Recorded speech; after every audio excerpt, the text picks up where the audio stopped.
اعتقال شقيق وعم وأصدقاء الشهيد محمد صلاح. يأتي ذلك بينما ذكرت شبكة رصد عبر تويتر أن القوة الأمن المصرية احتجزت شقيق الشهيد محمد صلاح وعمه وعددا من أصدقائه، واصطحبتهم لمكان غير معلوم، وأضافت أنه تم التحفظ على مقتنيات الشهيد صلاح الشخصية. فيما قالت وكالة رويترز إن الأمن المصري يحقق مع أسرة المجند محمد صلاح وزملائه لمعرفة إذا ما كان ينتمي لأي جماعة سياسية.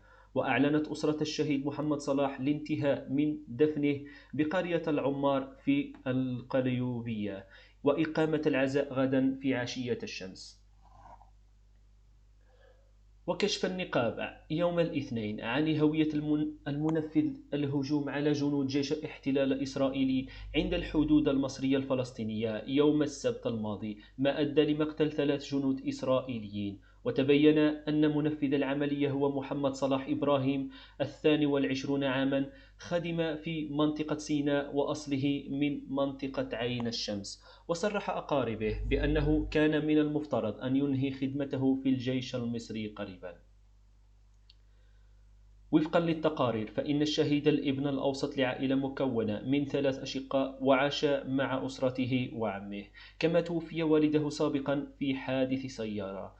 إشارة إلى أنه وأخاه الأكبر محمود يعولان الأسرة التي